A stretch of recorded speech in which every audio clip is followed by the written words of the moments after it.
Olá pessoal, tudo bem? Então nós vamos para o 14º capítulo deste livro, Os Mensageiros. Esse capítulo é muito interessante, ele se chama Preparativos.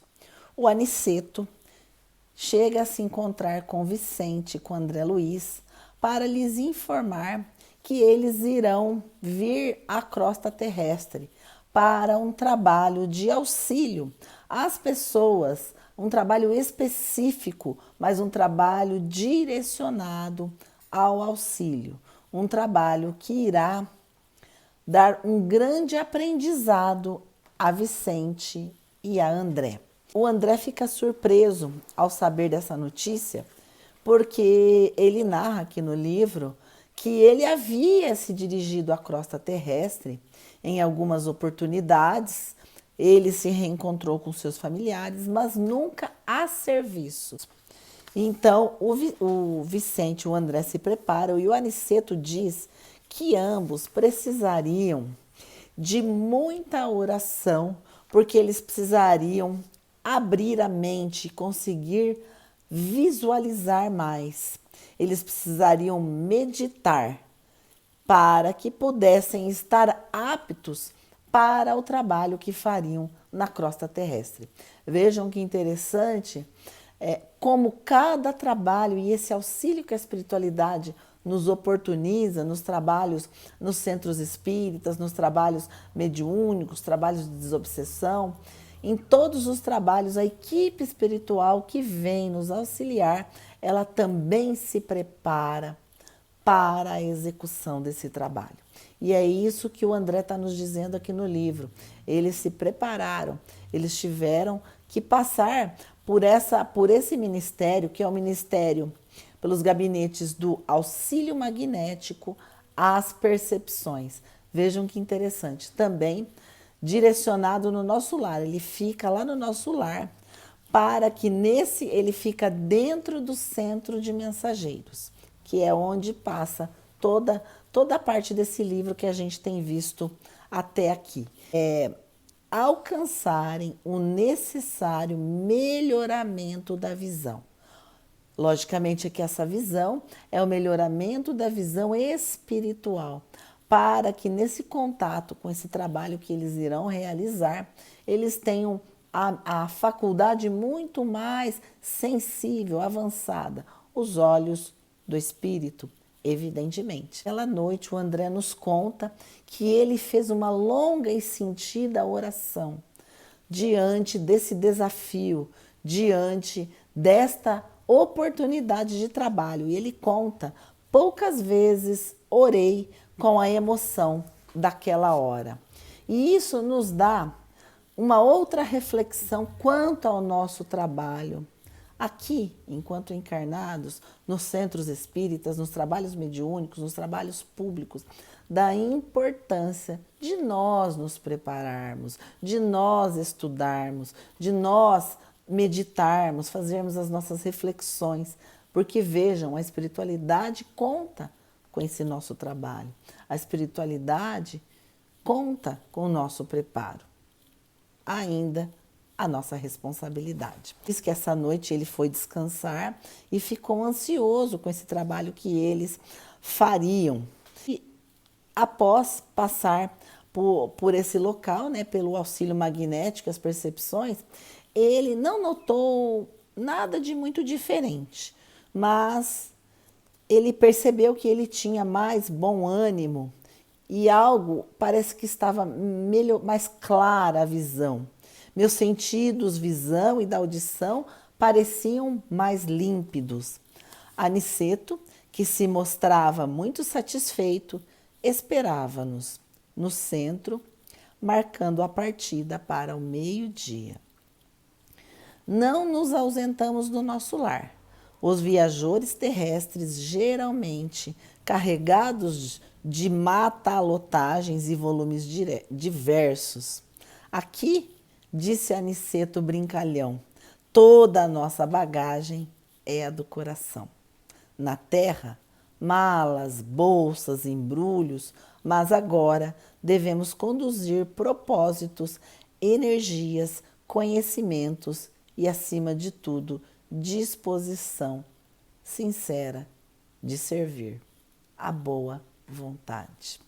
Então, essas foram as lições que o Aniceto ofereceu para o André e para o Vicente e outros companheiros que estavam junto nessa expedição, desse trabalho que eles fariam na Terra, aqui na Terra.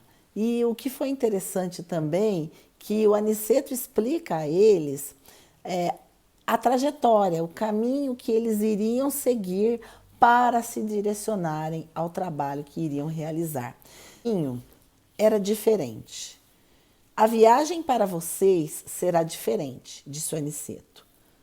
Certamente estão habituados à passagem livre, mantida por ordem superior para as atividades normais dos nossos trabalhos e trânsito dos irmãos esclarecidos em vésperas de reencarnação. Esse trânsito dos irmãos que vão reencarnar. É a mesma travessia, a mesma passagem. E aí então o Vicente pergunta, como assim? Ora, pois não sabia? Disse Aniceto. As regiões inferiores entre nosso lar e os círculos da carne são tão grandes que exigem uma estrada ampla e bem cuidada, requerendo também conservação, como as importantes rotas terrestres. Por lá, obstáculos físicos. Por cá, obstáculos espirituais. Vejam só, as vias de comunicação normais destinam-se a intercâmbio indispensável, como manter uma via com obstáculos espirituais, com a oração, com o bom pensamento, com o direcionamento, não permitir nenhum tipo de pensamento negativo, nada que atormente a mente. Vejam que responsabilidade, diferente daqueles que trafegam nas vias terrestres, né? Que não tem essa necessidade, tem outro tipo de cuidado. A absorção de elementos inferiores determinaria sérios desequilíbrios no renascimento deles. O Aniceto explica que a travessia que o André e que o Vicente fariam era uma outra rota diferente daqueles espíritos que iriam reencarnar. Por quê? Porque poderia perturbar o trajeto deles. E como eles já estavam em missão, em operação de reencarne, não poderiam estar em conjunto. Por isso, a travessia do Vicente e do André, naturalmente, por ainda não serem espíritos de evolução ou espíritos que tenham a autoridade moral para estar num lugar melhor, estariam numa via com maiores buracos mentais, com maiores dificuldades. Imaginemos um rio de imensas proporções, separando duas regiões diferentes. Existe o val, que oferece transporte rápido, e há passagens diversas através de fundos precipícios. Pela expressão do bondoso instrutor, concluí, disse o André, que ele poderia voltar à colônia quando quisesse, que não encontraria obstáculos de qualquer ordem, em parte alguma em razão do poder espiritual de que se achava revestido, mas fazia-se peregrino, como nós, por devotamento à missão de ensinar. Vicente e eu não dispunhamos de expansão vibratória adequada aos grandes feitos.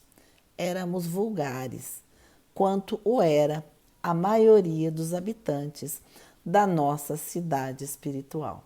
Então, o Aniceto, ele abriu mão, né, da sua capacidade de mudar de local rapidamente para estar junto com os seus alunos, que eram o Vicente e o André.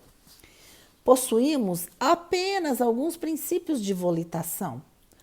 Contudo, permanecíamos muito distantes do verdadeiro poder. Nunca vira, pois, a energia e a humildade em tão belo consórcio. Aniceto dirigia-nos firmemente, como orientador de pulso, vigoroso e sábio, mas não vacilava em se fazer igual a nós, a fim de servir como devotado companheiro.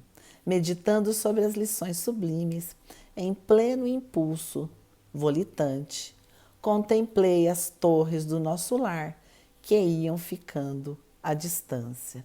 Então, meus irmãos, vejamos a lição da humildade do Aniceto, que, para ensinar, para deixar o seu legado, ele se rebaixou, ele humildemente acompanha os seus pupilos para a operação que fariam, como forma de um grande pedagogo a ensiná-los.